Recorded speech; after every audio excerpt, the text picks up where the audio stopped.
The identity crisis. When your old self dies before the new one arrives, have you ever woken up one morning and felt like a stranger in your own life? Like you're going through the motions, playing a role you no longer remember auditioning for. You look around at everything you've built, the career, the relationships, the routines that once gave you purpose, and instead of recognition, you feel a profound emptiness. Not depression, exactly, not dissatisfaction, something deeper, more unsettling.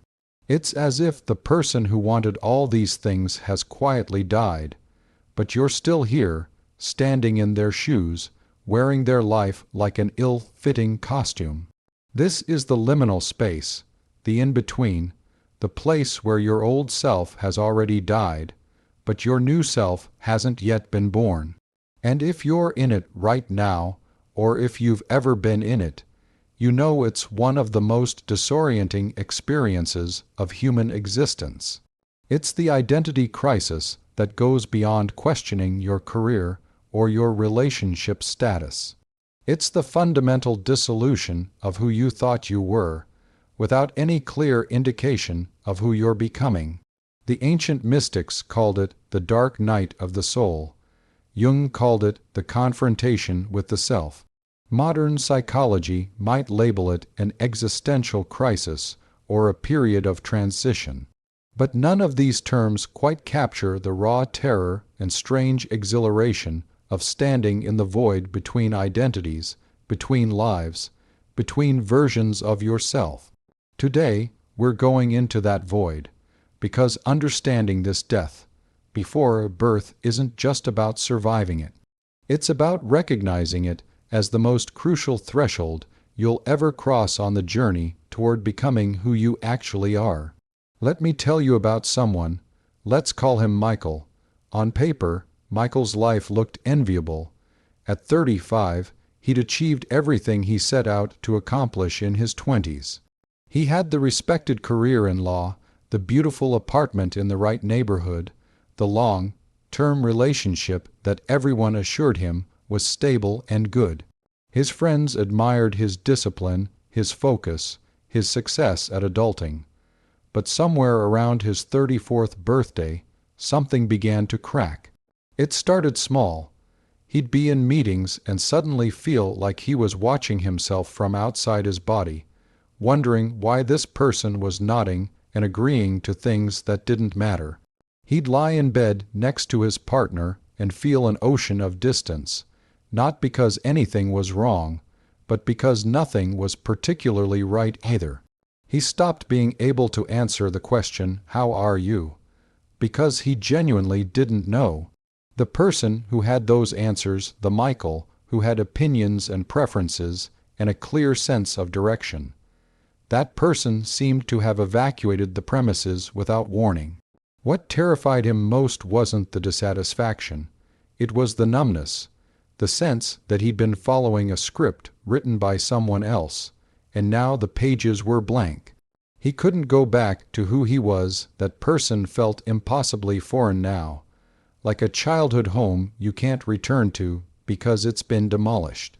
But he also had no idea who he was becoming. He existed in an excruciating present tense, stripped of both past identity and future direction. This is the identity crisis in its purest, most devastating form. And here's what makes it so difficult. Our entire culture is built around the illusion of continuity. We're supposed to know who we are.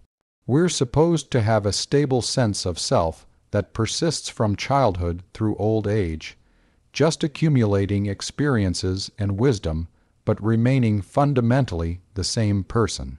When someone asks, "Tell me about yourself," we're expected to have an answer ready, a coherent narrative that ties our past to our present, to our imagined future. But what happens when that narrative shatters? What happens when the protagonist of your life story suddenly seems like a fictional character you can no longer relate to? Most people, when they hit this point, panic. They try to rebuild the old identity, even though it no longer fits. They double down on the life they've constructed, working harder, committing more deeply, trying to force themselves back into the mold. Or they do the opposite. They blow everything up, convinced that external change will resolve internal dissolution. They quit their jobs, end their relationships, move to new cities, desperately hoping that a new set of circumstances will tell them who they are. Neither approach works, because this isn't actually about your circumstances. It's about something far more fundamental: the death of the psychological structure that has been organizing your experience of reality. Your old self isn't a role or a set of achievements or even a collection of beliefs. It's an entire way of perceiving, interpreting, and interacting with the world. It's the lens through which you've been seeing everything, and when that lens cracks, when that organizing principle fails, you're not just confused about what to do next. You're confused about what anything means. Jung observed something crucial here. The psyche abhors a vacuum. When one structure of identity collapses, something is trying to emerge. But there's always this terrifying gap, this period of chaos between the death of the old and the birth of the new. Most people never make it through this gap. They retreat back to the familiar, even if the familiar is killing them. They patch up the old identity, reinforce the crumbling structure, and convince themselves that the moment of crisis was just a phase, a temporary instability. But for some people, maybe for you, retreat isn't possible. The old self is too thoroughly dead. The masks you've been wearing have fused to your face and then cracked beyond repair. You can't unknow what you now know, that the person you've been isn't the person you are. And yet, the person you are remains maddeningly unclear, hidden behind layers of conditioning, expectation, and fear. This is where it gets paradoxical. The identity crisis feels like losing yourself, but it's actually the first honest moment you've had in years. Maybe in your entire life. All those times you knew exactly who you were probably wrong. You were identifying with a construct, a persona, a role. Now that construct has failed, and you're left with something more real but infinitely more unstable. The raw, unformed, authentic core of your being, demanding acknowledgement, demanding space to become whatever it needs to become. The question isn't, how do I get back to normal? The question is, do I have the courage to stay in this unknowing long enough for something true to emerge? Carl Jung spent his entire career studying this phenomenon, the death and rebirth of the personality. And what he discovered was that this identity crisis, this excruciating liminal space, isn't a pathology. It's not something to be medicated away or quickly resolved. It's actually the central process of psychological and spiritual maturation. Jung called it individuation, the lifelong journey toward becoming who you actually are, as opposed to who you've been conditioned to be. Here's what Jung understood that most people miss. You don't have one self. You have multiple selves, multiple potential versions of who you could become, all existing simultaneously within the psyche. For most of your life, one of these selves, usually the one most acceptable to your family, your culture, your society, dominates. Jung called this the persona, the mask you wear to navigate the social world. The persona isn't inherently false, but it's partial. It's the edited version of yourself that you present to the world, the character you play in the social drama. The problem is, most people mistake the persona for the entirety of who they are. They identify so completely with the mask that they forget there's a face underneath. And this works fine for a while. The persona is functional. It gets you through school, into careers, into relationships. It earns you approval, success, belonging. But there's a catch. The persona is a construct, and like all constructs, it's inherently unstable. It works only as long as the conditions that created it remain unchanged. What happens in midlife, or during any major life transition, is that those conditions shift. The values you absorbed in childhood no longer serve your adult consciousness. The ambitions that drove you in your 20s feel hollow in your 30s or 40s. The relationships built on who you were pretending to be begin to suffocate who you're actually becoming. And suddenly, catastrophically, the persona starts to crack. This is the beginning of the identity crisis, but it's also the beginning of individuation. Because underneath the persona, Jung discovered, lies everything you've been hiding, repressing, denying. He called this the shadow, the repository of all the qualities, desires, and potentials you've rejected because they didn't fit your self-image or your social role. The shadow contains your darkness, yes, your rage, your selfishness, your capacity for destruction.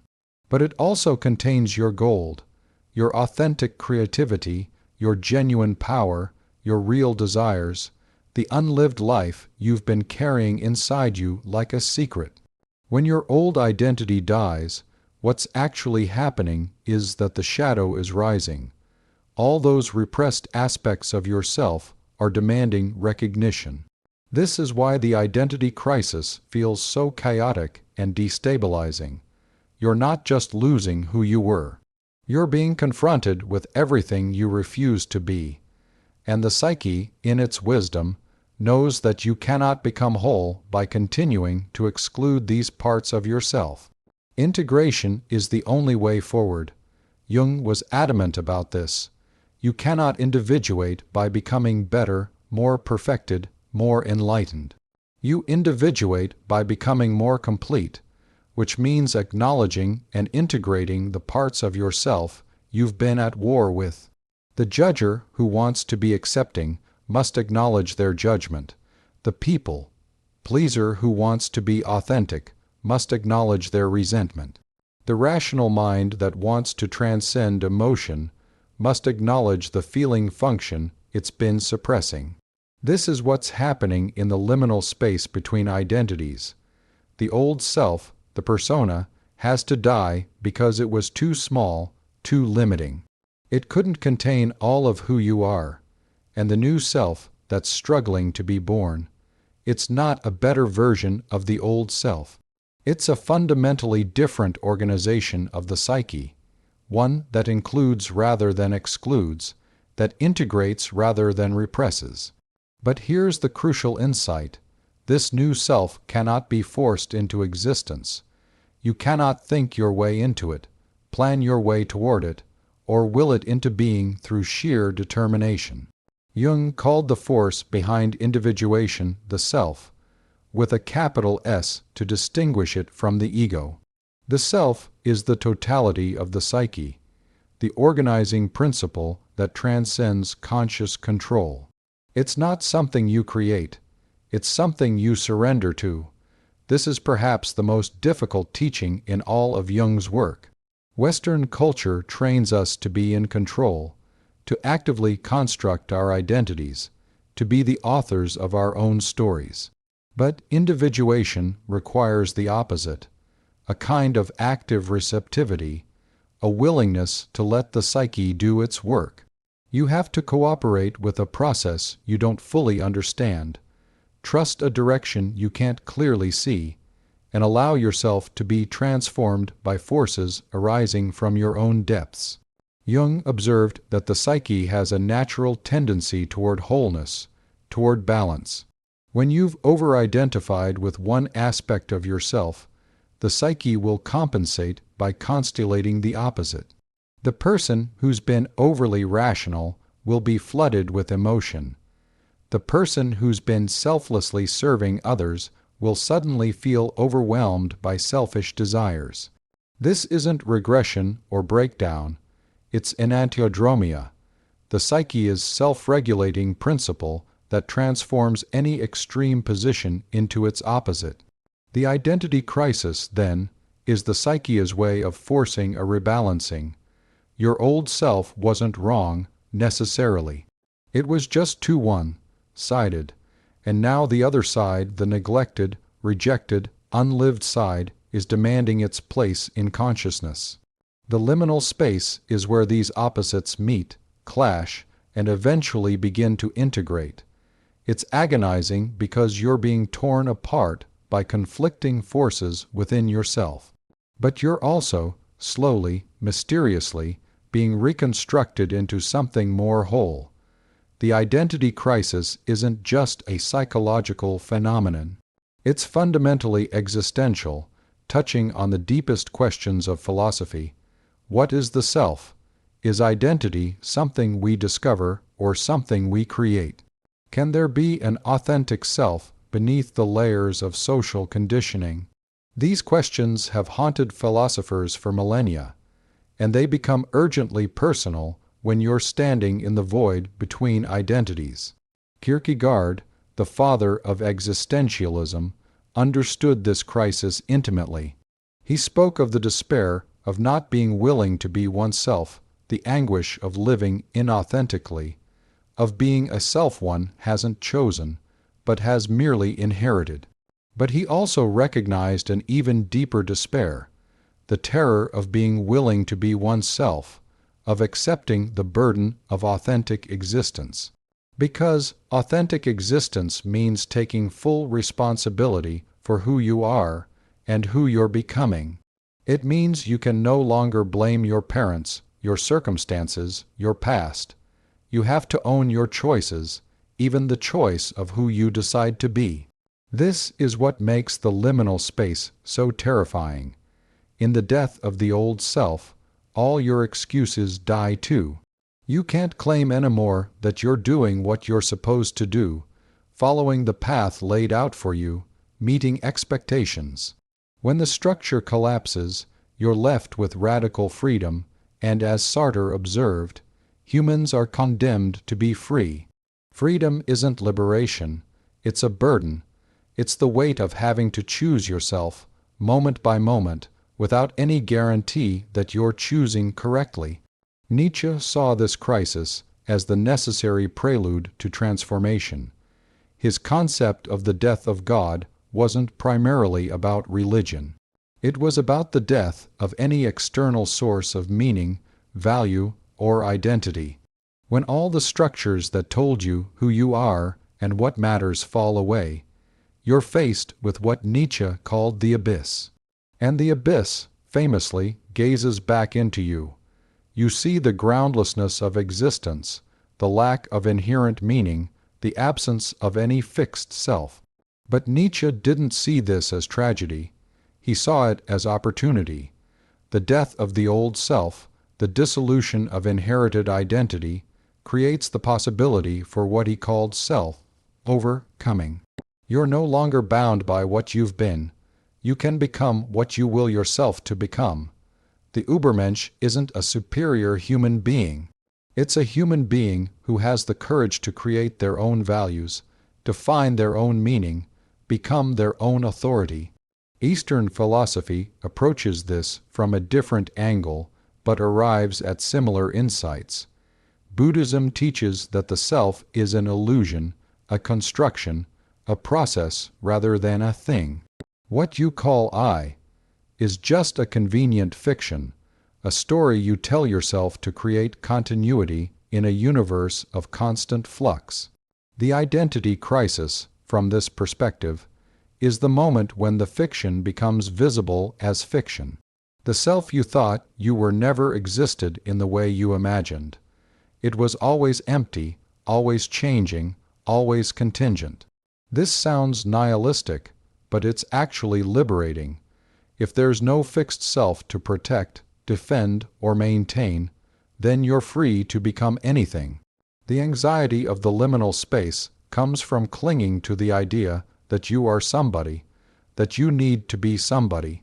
But what if the deepest truth is that you're nobody, not in a depressing way, but in the sense that you're not limited to any single identity, any fixed definition. You're a process, not a product, a verb, not a noun. The paradox that emerges from these philosophical traditions is this: you need to construct a self, a coherent identity, a sense of who you are, in order to function in the world. But you also need to recognize that this self is a construction, a creative act, not a discovered fact. The mature individual holds both truths simultaneously. They take their identity seriously without taking it too seriously. They commit to being someone while knowing that someone is ultimately no one. This is what the mystics meant by dying before you die. The ego death that happens in the liminal space isn't the end of identity. It's the end of identifying with identity, the end of taking yourself, concept, as the totality of who you are. When the old self dies, you have the opportunity to recognize that the self was always dying, always being reborn, always in flux. You've just been too identified with one particular crystallization of self to notice. Heidegger's concept of being toward death becomes relevant here. He argued that authentic existence requires acknowledging your own mortality, not just physically, but existentially. Every moment, you're dying to what you were and being born into what you're becoming. The identity crisis makes this obvious, makes it undeniable. You can't hide anymore behind the fiction of a stable, continuous self. You're forced to confront the truth that existence precedes essence, that you're always in the process of becoming, never simply being. What philosophy offers in this liminal space isn't answers but a kind of companionship in the questions. The greatest thinkers have all stood where you're standing now, in the void between identities, facing the fundamental groundlessness of existence. And what they've consistently discovered is that this groundlessness, this absence of fixed meaning or identity, isn't the end of the journey. It's the beginning of authentic existence, of creative freedom, of genuine becoming. The old self had to die because it was based on borrowed meanings, inherited values, externally imposed identities. The new self that emerges from the liminal space will be different not because it's found the true self hidden underneath, but because it's been constructed consciously, chosen deliberately, created authentically. You're not discovering who you've always been. You're deciding who you're going to become. So what does this actually look like in practice? How do you navigate the liminal space without either retreating to the old self or prematurely forcing a new identity into existence? The first and most difficult step is learning to tolerate not knowing. Your entire nervous system is wired to resolve uncertainty as quickly as possible. When you don't know who you are, every instinct screams at you to figure it out, to land somewhere, to reestablish a sense of solid ground. But the work of this phase is precisely to remain in suspension, to stay with the discomfort of not knowing long enough for something genuine to emerge. You might notice yourself cycling through potential identities like trying on clothes. Maybe you're the person who quits everything and travels the world. Maybe you're the person who doubles down on spiritual practice. Maybe you're the person who gets radically honest in all your relationships. Each of these feels exciting for a moment, feels like the answer, feels like the new you. But then the excitement fades, and you're back in the void, uncertain again. This isn't failure. This is the psyche testing possibilities, trying on different organizations of self, feeling out what resonates and what doesn't. The key is to engage with these explorations without attaching your identity to them. Do the things you're drawn to do, but don't immediately construct a new self, concept around them. Take the trip, but don't become a traveler. Start the meditation practice, but don't become spiritual. Have the difficult conversations, but don't become radically authentic. Leave space for the activity to be just an activity, an experience, a moment of exploration, without using it to rebuild the structure of identity too quickly. This shows up in your relationships as a new kind of honesty, one that can be uncomfortable for everyone involved. You might find yourself saying things like, "I don't know what I want," or "I'm not sure who I am right now," or "I can't promise you I'll feel the same way tomorrow that I feel today." This vulnerability, this admission of not knowing, terrifies the part of you that wants to maintain control and certainty.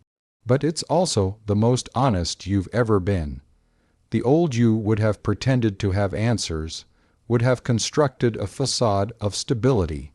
The liminal, you can't maintain that facade anymore. When you begin to see your patterns, really see them, the first response is often horror. You recognize how much of your life has been performance, how many of your relationships are based on projections, how thoroughly you've been living someone else's idea of who you should be. You see the ways you've manipulated situations to maintain your self-image, the ways you've betrayed yourself to avoid rejection, the ways you've unconsciously replicated your childhood wounds in your adult relationships. This is shadow work in its most raw form, and it's excruciating. But here's what's crucial. This seeing, this recognition, is already the transformation beginning. The old self couldn't see these patterns because it was embedded in them, identified with them. The fact that you can now observe your conditioning, your defense mechanisms, your unconscious patterns means you're no longer identical with them. A space has opened up between who you've been and who's observing who you've been. That space is the birthplace of the new self. The practical work of integration involves allowing contradictions to coexist. You're discovering that you contain multitudes, that you're not one thing but many things, often in conflict with each other. You're ambitious and exhausted by ambition. You crave connection and need solitude. You want to be seen and want to hide. The old self resolved these contradictions by excluding one side. The integrating self learns to hold both, to honor both, to allow different aspects to emerge in different contexts without needing to collapse into a single, consistent identity. You might find yourself pulled toward practices that weren't part of your old identity: journaling, therapy, art, making, body work, time in nature. These aren't distractions or hobbies. They're tools for dialoguing with the unconscious, for giving the emerging self a space to speak. Jung's active imagination, engaging imaginatively with inner figures, emotions, or conflicts, becomes incredibly valuable here. You're no longer trying to think your way through this. You're learning to listen to what's arising from deeper levels of the psyche. The obstacles are predictable. There will be moments when you're convinced you've regressed, when you fall back into old patterns and wonder if anything has changed at all. There will be pressure from people who want you to go back to being who you were, who are uncomfortable with your uncertainty, who need you to stabilize so they can feel stable. There will be fear that you're wasting time, fear that you'll never find solid ground again, fear that the new self will never come, fear that you're fundamentally broken. These fears are part of the process. They're not obstacles to overcome, but voices to acknowledge. The old self dealt with fear by suppressing it, denying it, or letting it control behavior unconsciously.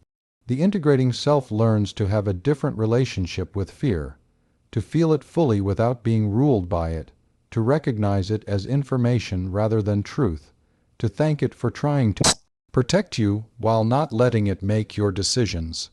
What you're learning, gradually and painfully, is that you're not waiting for the new self to arrive. You're actively participating in its emergence.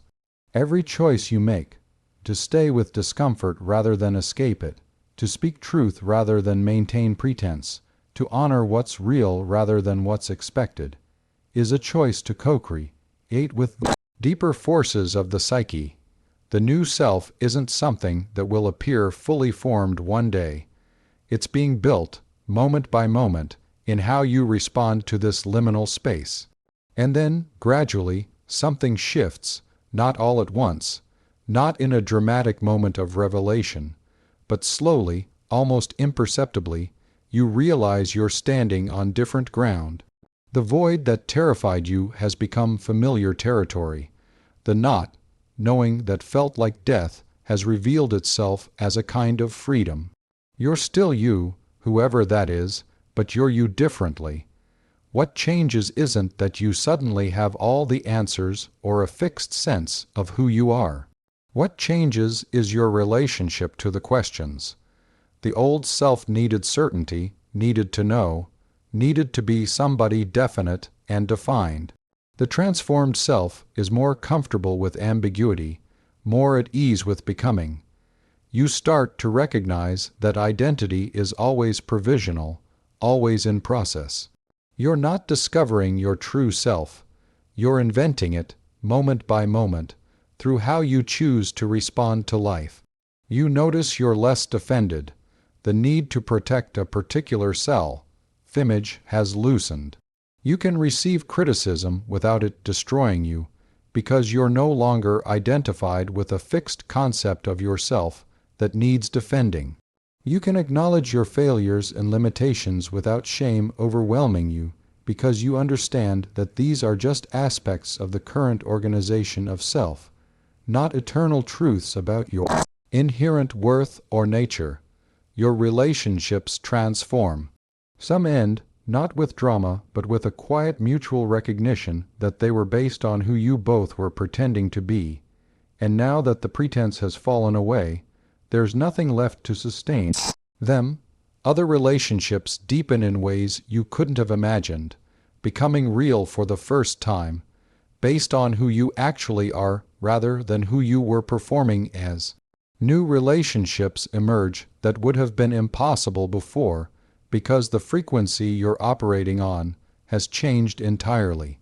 You find yourself making different choices, not because you've decided to be different, but because what naturally arises in you has shifted. The things that used to excite you might bore you now. The things you never considered suddenly seem compelling. You're not trying to be someone new. You're simply allowing what's authentic to guide you, which produces a life that looks and feels fundamentally different from the one you were living before. The paradox of the transformation is that you're both more yourself and less attached to any particular version of yourself. You have a stronger sense of core values, deeper access to your authentic desires, clearer boundaries, more genuine presence. But you also hold all of this more lightly, recognizing that even these qualities are in flux, subject to further transformation, not the final destination, but markers along a continuing journey. You discover that the death of the old self wasn't the tragedy you thought it was. It was a liberation. That self was too small for you, too limiting, too contingent on external validation and approval. Its death created space for something larger, more true, more alive. And the new self that's emerged, or rather, that's still emerging, because it never stops, isn't better in a moral sense. It's just more real, more integrated, more whole, but you also know, in a way you couldn't have known before, that this self will die too. Maybe not soon, maybe not for years or decades, but eventually, if you continue to grow, to deepen, to individuate, you'll face another death, another void, another transformation. And instead of terrifying you, this knowledge brings a strange kind of peace, because now you understand that death and rebirth aren't one-time events. They're the rhythm of conscious growth, the price and promise of becoming ever more fully who you are. So if you're in the liminal space right now, if you're standing in the void between who you were and who you're becoming, know this: you're exactly where you need to be. The terror you feel, the groundlessness, the sense that everything is falling apart, this isn't deviation from the path. This is the path. The death of your old self, excruciating as it is actually the psyche's wisdom protecting you from living a lie for one more day. You can't go back. The old self is gone, and any attempt to resurrect it will only create a zombie version, a hollow performance of a person who no longer exists. But you also can't rush forward into a new identity built from fear or desperation, or the need to have answers. The work now is to inhabit the unknowing with as much courage and consciousness as you can muster, to stay present to what's arising within you, even when it contradicts everything you thought you knew about yourself, to trust the process you can't see, the forces working in you that operate beneath the level of conscious control. The new self will come, not because you force it into being, but because the psyche's fundamental movement is toward wholeness, toward integration, toward truth. Your job isn't to figure out who you should become. Your job is to clear away everything you're not, all the conditioning, the personas, the borrowed identities, and allow what remains to show itself. This is terrifying because what remains might be nothing like what you expected or wanted, but it will be real. And reality, however uncomfortable, is always more nourishing than the most beautiful fiction. Remember Michael. He eventually stopped fighting the void. He stopped trying to reconstruct the old version of himself, stopped reaching desperately for a new identity to cling to.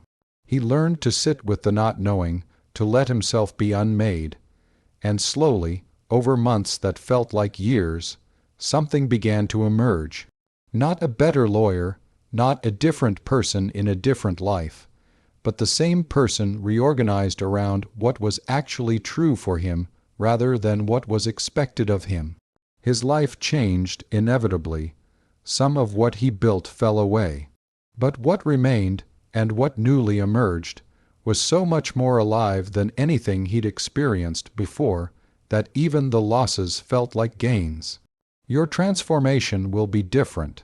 It always is. There's no roadmap through the liminal space because each person's journey toward wholeness is utterly unique. But what's universal is this: the death of the old self, as agonizing as it is the most honest thing that's ever happened to you.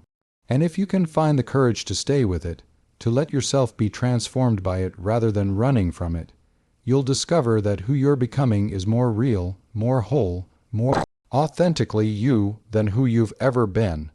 The void between identities isn't empty. It's pregnant with possibility, alive with potential, trembling with the emergence of something that's been trying to be born in you for as long as you can remember. Trust it, trust yourself, trust the wisdom of the psyche that knows how to transform you, even when your conscious mind is lost in confusion and fear. You're not falling apart.